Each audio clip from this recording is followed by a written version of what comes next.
নমস্কার। আজকে একটি বিশেষ বিষয়ে আপনাদের সামনে উত্থাপন করব। আপনারা দেখছেন গণমঞ্চ বার্তা। আমি সৈকত মিত্র। আমি সব বাঙালিদের বলব, একটি গান দিয়ে শুরু করি। এই গানটি আমি গেয়েছিলাম।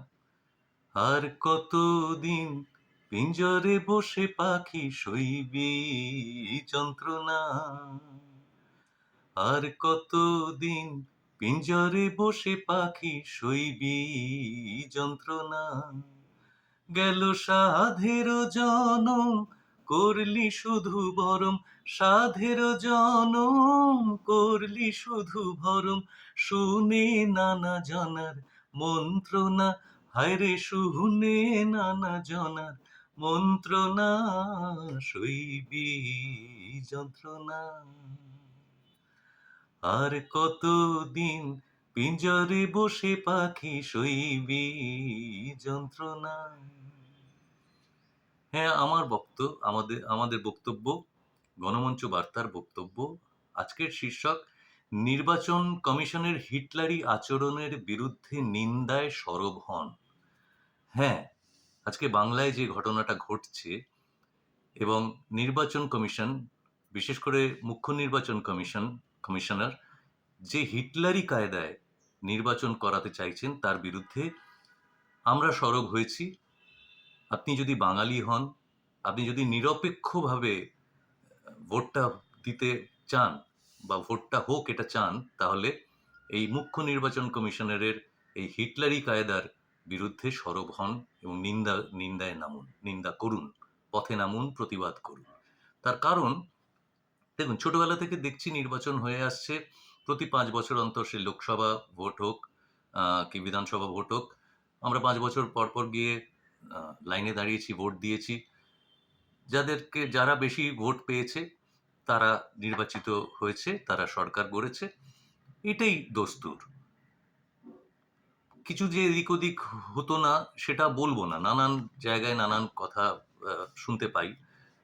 কিন্তু 1990 সালে টিএন সেশন আসার পরে এই যে এপিক নাম্বার, অর্থাৎ কারা ভোট দিতে পারবে, দস্তুর হচ্ছে যারা আহ, সাবালক হয়েছেন তারা তারা ভোট দিতে পারবেন, অর্থাৎ 18 বছরের উপরে যারা, তারা ভারতীয় নাগরিক হলে ভোট দিতে পারবেন।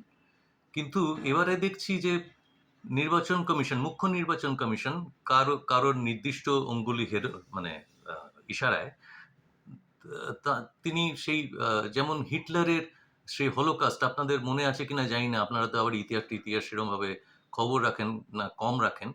মানে 60 লক্ষ ইহুদিদের সেই গ্যাস চেম্বারে ভরে দেওয়া হয়েছিল। এবং আরেকটা ব্যাপার হয়েছিল যে নাৎসিদের যদি আপনারা, মানে তাদের যে বক্তব্য, তাদের যে ধারণা, তার বিরোধিতা করলে আপনাকে কচুকাটা হতে হবে। তো এইটাই হচ্ছে, এবং কনসেন্ট্রেশন ক্যাম্পে সেই লোককে না খেতে দিয়ে মৃত্যু মুখে ঠেলে দেওয়া, এই জায়গায় কিন্তু এগোচ্ছে এই এসআইআর নামক দানবটি। আজকে একটা জিনিস পরিষ্কার, যে যারা 2011 সালের পর থেকে সেন্সাস হয়নি, তবুও কিছু কিছু আজকে নেট দুনিয়ার ঘেঁটে কিছু তো পাওয়া যায়, কিছু পরিসংখ্যান পাওয়া যায়। তাতে যদি হিসেব করি আমরা, তাহলে কিন্তু যাদের নাগরিকত্ব বা ভোটাধিকার থাকার কথা ভারতীয় হিসেবে, তাদের থেকে এসআইআর পূর্ব এবং এসআইআর এর পরে যে সংখ্যা, তার মধ্যে বিস্তর ফারাক। আমি হাতে একটি পরিসংখ্যান পেয়েছি, আমি কিছুটা হলেও বলছি। দেখুন, বিহারে আগে ছিল ভোটাধিকার, যারা দিতে পারতেন ভোট, তার সংখ্যা ছিল 96.7%। সেটা এসআইআর পরে গিয়ে দাঁড়ালো 90.7%। ছত্তিশগড়ে 99.5% থেকে নেমে দাঁড়ালো 87.3%। গুজরাট 96% থেকে নেমে দাঁড়ালো 82.7%। কেরল 100.7% থেকে নেমে দাঁড়ালো 97.2%। মধ্যপ্রদেশ 96% থেকে নেমে দাঁড়ালো 89.8%। রাজস্থান 97.2 থেকে 91.2। তামিলনাড়ু 106.8 থেকে 94.3। সার্বিকভাবে 98.7% মানুষের ভোটাধিকার দেওয়ার ভোটাধিকার ছিল এই এসআইআর পর্বের আগে, পরে দাঁড়ালো 90.3, অর্থাৎ 8.4 শতাংশ মানুষের ভোটাধিকার ছিনিয়ে নেওয়া হলো। এটাই হিটলারিক কায়দা, এবং এটা অদ্ভুত একটা ভাবে করা হচ্ছে, যেখানে মানুষকে বুঝতে দেওয়া হচ্ছে না যে কিভাবে হলো। এবং সব থেকে অদ্ভুত হচ্ছে, বাংলায় অন্য কোনো রাজ্যে হলো না, বাংলায় হলো লজিক্যাল ডিসক্রিপেন্সি। বাবার সঙ্গে আপনার বাবা মায়ের সঙ্গে আপনার বয়সের তফাৎ, Banerjee, Bandyopadhyay, Mukhopadhyay, S K Sheikh, SHEIKH Sheikh, ইত্যাদি নানাবিধ নামের এদিক ওদিক নেই। আমার মেয়ের সময় হয়েছে, আমার মেয়ের নাম শরণ্যা, পাশে পরিষ্কার লেখা রয়েছে ফিমেল, ওনারা বুঝলেন কিনা জানি না, তাকে ডাকা হলো এই কারণে যে তোমার নাম মিল হচ্ছে না। কি তারা নাম করছে? সারণ্য। কতখানিটা নির্বোধ হলে এই ধরনের কাজ করা যায়। কাজেই এদের বিরুদ্ধে রুখে দাঁড়ান, প্রতিবাদ করুন এবং নিন্দা জানান। আপনারা বাঙালিরা আমরা এমনি নিন্দুক, আমরা বলি সমালোচনা কর্তার অর্থ হচ্ছে সম আলোচনা, ভালোটাও বলবো খারাপটা বলবো, কিন্তু বেশিরভাগ বাঙালিরা আমরা শুধু খুঁত খুঁজে বেড়াই। আমাকে অনেকে বলছেন আপনি গান করেন, ঠিক আছে, আপনার পিতা এই, আপনি কেন এসবের মধ্যে জড়াচ্ছেন? কেন বলবো না বলুন তো? আপনার মধ্যে বাঙালি সত্তা নেই? বাঙালি হিসেবে আমরা কারোর কাছে কোনোদিন মাথা নোয়াইনি, আগামী দিনেও নোয়াবো না। সেই কারণে স্বাধীনতার যুদ্ধে বাঙালি ছিল। সমস্ত যেখানে যেখানে প্রতিবাদ করার দরকার, প্রতিরোধ গড়ে তোলার দরকার, সেখানে বাঙালি অগ্রগণ্য।